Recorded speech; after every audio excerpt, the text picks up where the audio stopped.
And welcome to another evening of frank conversation here on Hard Copy, coming to you from our studios in Abuja. And Maokbe Ogun Yusuf. Yes, so reactions to the Supreme Court verdict on the presidential election petition are still very much in order. And so we'll have to get that out of our guest here. But we all know that after the politics comes the governance, and that's the grueling part, as this government will be responsible for every single Nigerian, whether or not they voted for them, and knowing that much cannot be achieved without unity of purpose. Will they be single-minded in making that a top priority? Big question. Well, on Monday this week, the Presidential Enabling Business Council came up with its latest half-year Executive Order 1 compliance report. The report, which has been published every year in the last 6 years, tracks how ministries, departments, and agencies of government are complying with the President's orders on promoting transparency and efficiency in the Nigerian business environment. In this latest report, which should be found on PEBEC's website, a number of government agencies seem to be taking the mandate very seriously, while very many others are lagging behind. According to the report, the Nigerian Content Development and Monitoring Board is first in terms of how it is complied, followed by the Standards Organization of Nigeria and Nigerian Quarantine Services. In the yellow range are the Securities and Exchange Commission, the Central Bank, and the Nigerian Ports Authority. And for those in the red range, it's a long list. They range from the Office of the Secretary to the Government of the Federation, to the Nigeria Police, to even the agency of government you should complain to when you don't get served, Servicom. So tonight, we speak with the Special Advisor to the President on PEBEC and Investment, Dr. Jumoke Oduwole, on these ratings, its challenges, and the way forward. But first, her take on the recently delivered judgment of the Supreme Court. Dr. Oduwole is also a lawyer who has recently acknowledged the very strong nexus between politics and governance. Dr. Jumoke Oduwole, it's great to have you in Hard Copy. Thank you. Thank you very much. It's a pleasure to be here. Indeed. Well, the president says your job is secure. That's the first thing he told aides who went to congratulate him. Was that how you felt with the Supreme Court judgment? How I really felt was that it's time for the country to put that to bed and to move forward. There's so much work to do. We all know it. We've all talked about it. And I think that the time for politics, the next cycle will come later. It's now time for everybody to rally around the administration and get work done. So I'm relieved that the distraction can finally be bettered and we move on. Do you think that that's going to rest? I mean, given all that we've seen on social media, given how deeply divided people still are, given how hurt people still feel, do you think that's going to be easy? I don't think it's going to be easy. It never is. Even in advanced democracies like the US, it never is. There are other economies, there are other democracies that are deeply divided at this time. But why I call on enlightened self-interest is that as a people, as a nation, we need to be able to move past politics. We need to be able to move past emotions and hurts and focus on what really matters, coming together to build our nation. We're the only ones who can do it. Looking at how everybody's monitoring the forex markets, like no man's business. Yes. And looking at how increasingly difficult it is for small businesses to survive. I mean, I was in a meeting where people who are interested in funding small businesses and giving them capital to start up their businesses. We're talking about how there is a 90% failure in terms of when small businesses start. Maybe about 90% of them fail. Yes. At the start. And you have to ask, what exactly is responsible for that in a climate like ours where there is huge unemployment? That is suddenly figures that we cannot afford. And then you take a look at this report where you're doing a rating for how, government agencies are supposed to support businesses and help them survive, help them thrive for those who are already standing. And then you see that, even little things like update your website, they're not even able to comply. It doesn't even look like some of them are even interested in what you're talking about at all. Can you talk us through this report? Precisely how many ministries, departments, and agencies are participating? How many have done well so far? And how many are lagging behind? Thank you. It's an important conversation because, I mean, we can't take the economy out of even the global landscape, a lot of things that we know, the policies, the interventions. It's a whole economy, it's a whole ecosystem. But what is clear is that the business environment can be a lot more friendly. It can be a lot more conducive for MSMEs to thrive.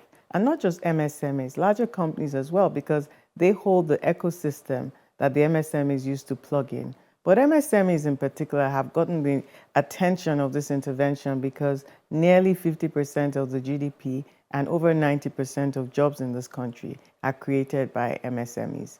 So we decided with the PEBEC intervention to focus on regulatory and bureaucratic bottlenecks and to see how we can simplify legislation as well, everything that can make it more conducive to start and grow a business in this country.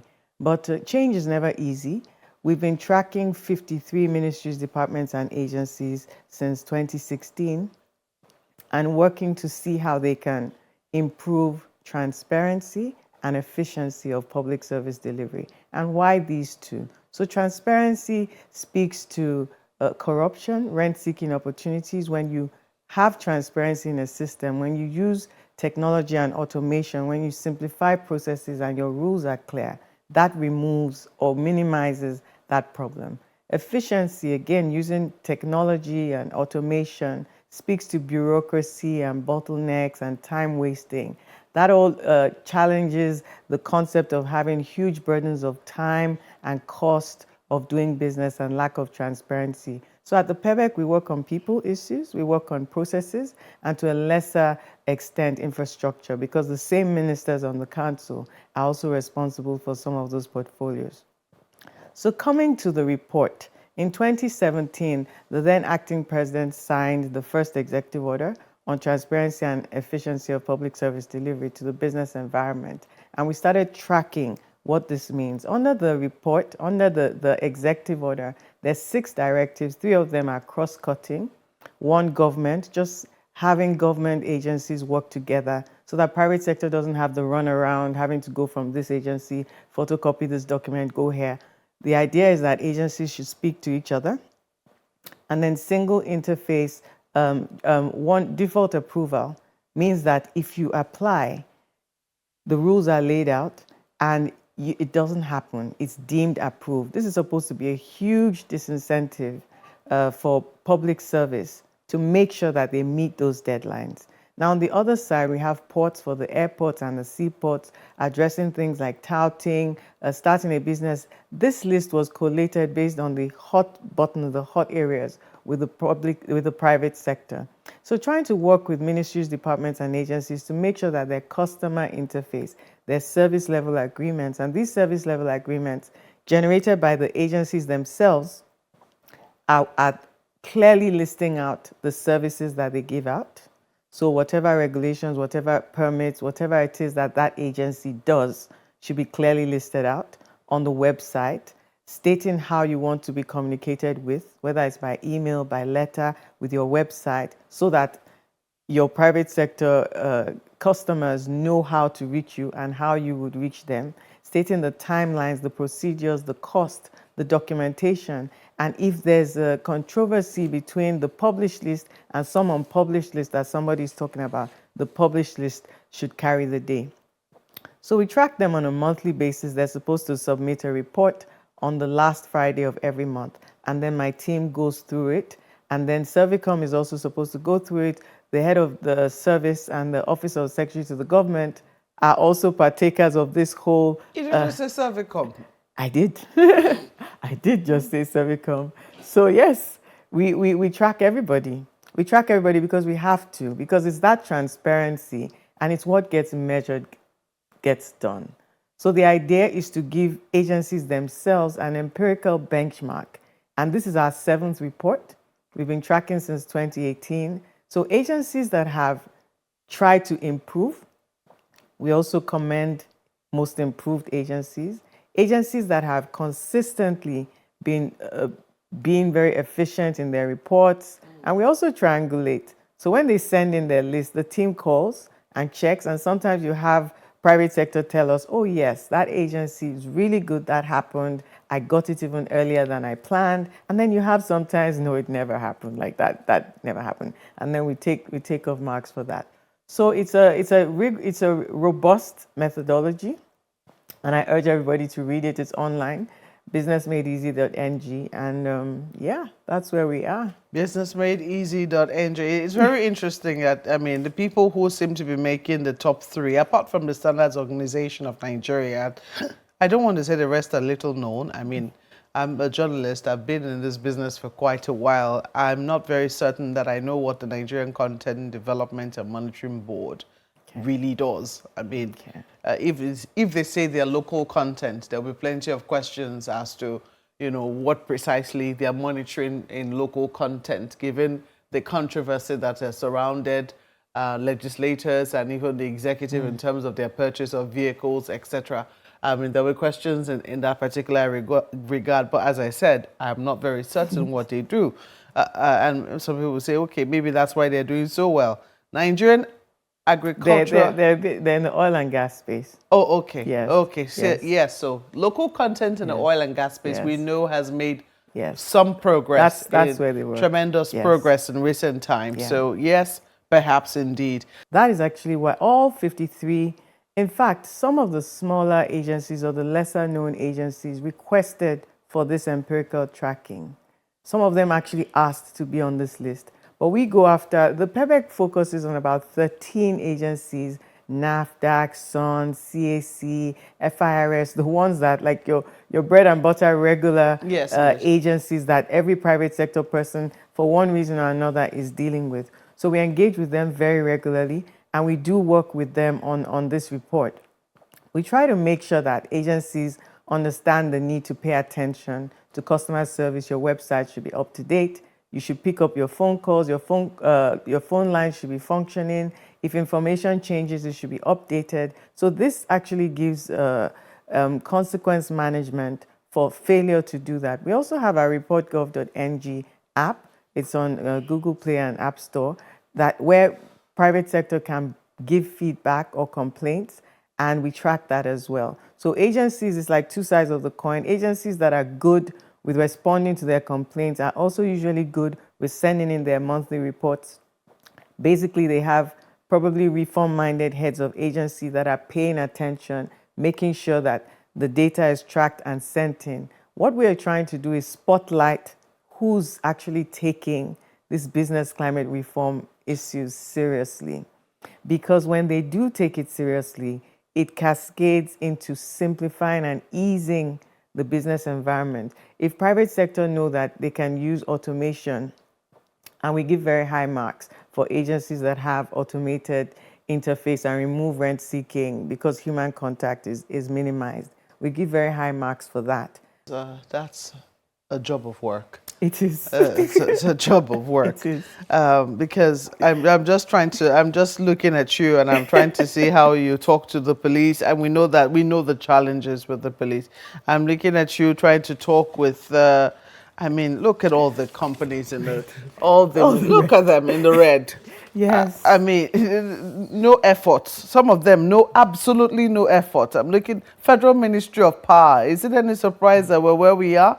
Even our own regulators, National Broadcasting Commission, NDLEA. I'm surprised the NDLEA though. The NDLEA, I am surprised too. Seem to have been making some really effort. up their game at the airport and making a lot of. So the idea is somebody now taking this and paying attention and asking, who is the officer? What is the team responsible for making sure? Because if you don't submit your report, it's an automatic 0.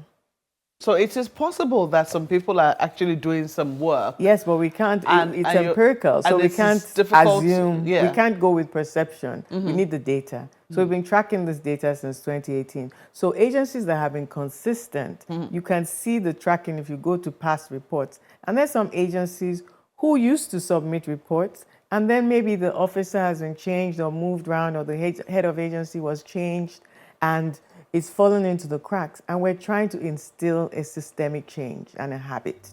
How do you intend to push these reforms, as simple as they might seem on paper, within the circumstance, within the environment? We saw what happened, for instance, at the Ministry of Works, where the minister was said to have locked out workers who came late, and the workers turned and said, "Look, you didn't tell us that we're supposed to come here before 9." And someone say, "Oh, but it's in your rules."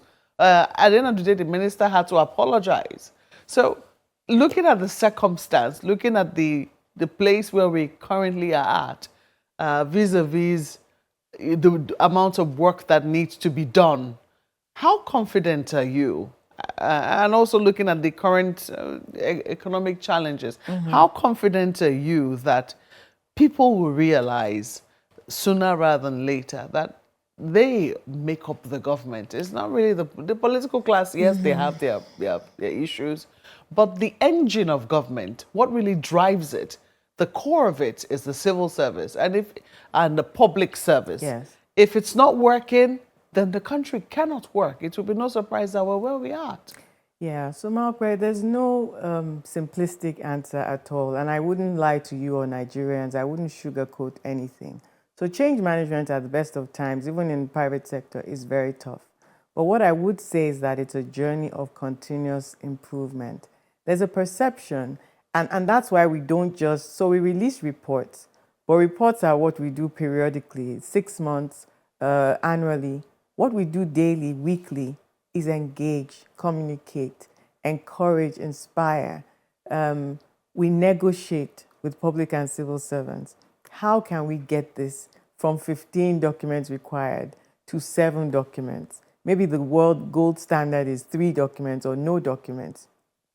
We audit processes. How many do you need? How is it working? You've had this, you've always done it like this for the last 50 years, but hey, the world has moved on. We bring data, we have a funnel system, we show them global best practice, and then together we work on best fit. Private sector usually just say multiple taxation, but Taiwo would tell you it's not multiple taxation. We're a federation, so the federal government has taxes, charges, regulatory compliance. State governments do as well, and local government. So by the time a business in one sector adds up all that, and who has visuals on all that, it's the PEBEC team that tries to do some empiricals to see, okay, if I work in light manufacturing, if I produce Zobo, for instance, how many regulatory costs do I have to get through if I want to export Zobo to Rwanda? If I want to produce Zobo and export it, all what I have to do. Hibiscus Association, there's actually a very high demand for hibiscus in Latin America. And they've come to the office of the vice president to say, hey, we need help. We need to be able to get our things through the ports. We need to be able to get it from up north right through to the seaports and off. And there's a number of steps. So quarantine, customs, different. So that's why the regulatory ecosystem needs to work. So what it takes is actually just getting it done. We have all the ideas, all the policies, private sector tell us where the shoe is pinching, and everybody pretty much knows what we need. We now have to have a consensus across this country, public sector, private sector, that we want this economy to work. And that we're going to do what it takes to make sure that businesses can produce, there's more efficiency, there's more transparency, there's better, all the work going on to make sure that there's better infrastructure and that we're able to export. That's really important because that's the only way we're going to generate foreign exchange. We can't continue to be on the whims and caprices of oil and gas. And we all know this. We need jobs, we need inclusive growth. So when you look at the larger picture, a big enabler for the entire puzzle is the business climate and making sure that it's a priority, that it's friendly, it's efficient, and that public and civil servants understand that and work on it, and that private sector also understand that and adhere to the rules. Well, private sector adhering to the rules is another kettle of fish. I mean, I know that I've heard this in passing, I've heard this in anecdotes, that one of the reasons why people like to come back home is because, oh, I feel so free here. There are too many rules. There are too many rules abroad, and for some people, it's part of the attraction. And, you know, the moment you start to tell them you need to fill forms, you need to, people get uncomfortable. The moment you say form, that's it. I might not want to do it again. So are we putting some of this, take it as a feedback? Yeah. When everything has to be on a website, some people are immediately say, oh no. It's a bit of both. There's nobody we can talk to. It's a bit of both. And everywhere, everyone wants to press 0. Can't I talk to a human being? So it's a bit of both. We need a system that works. Then we can have concierge services. We can have VIP services. People are ready to pay for their time, pay for fast track. That's globally accepted. And there are some agencies who have their base services perfected and they have their VIP services and their customers are responding to that. You can get a driver's license. It's really, you know, there's some agencies that have that, and because of the volume, we need automation and technology because of corruption. It's existential, and also because of efficiency. So those are the two things. To jump past bureaucracy and to jump past inefficiencies and corruption, we need a lot of technology, a lot of automation, a lot of GovTech to make sure that services are easier, quicker. Now, people are used to their ways. People are used to, I have my guy that I call. Why do I have to? I want a passport. I have somebody I call. We're trying to fix the system. So go online. It's not perfect. And I know people that have had harrowing experiences trying to do it right. Until recently, exactly. when the so Minister of Interior exactly. So that's what it takes. I mean, people were literally punished for going online. I know, because of corruption. Yeah.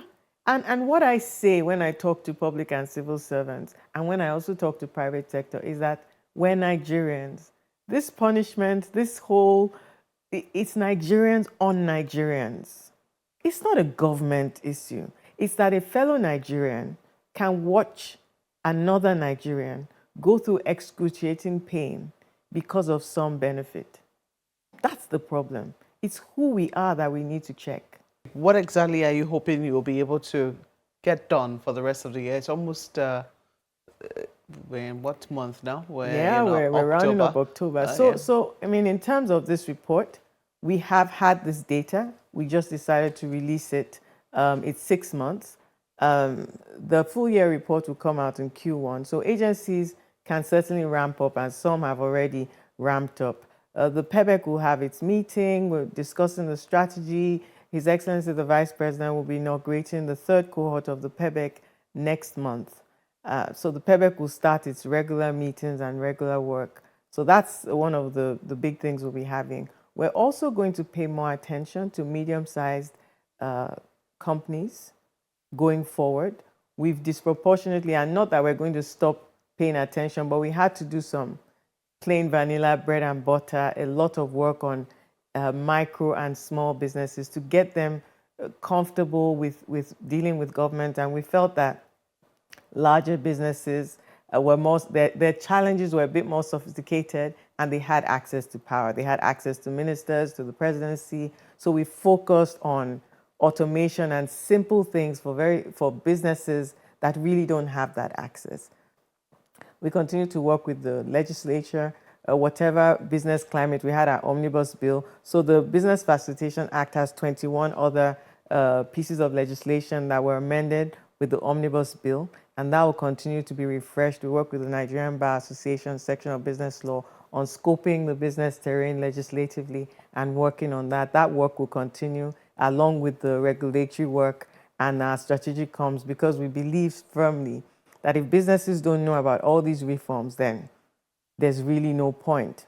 So we want to make sure that we prioritize making it easier for them to do business. We don't want them to leave. We want them to stay. We want them to put in more money. And we want them to give testimonials that we're working on their challenges so that more FDI can come in. Well, Dr. Jumoke Oduwole, we have to wish you all the very best, because we need those businesses in Nigeria and we want our businesses to succeed. Yes. Thank you for coming on Hard Copy. You're welcome. Thanks for having me. Well, that's the program tonight. We look forward to your feedback. If you own a business, let us know what your challenge is. I will do my best to get it across to her. Or use the handles showing on your screen. Thank you for watching. I'm Mao Kwe Okwingi.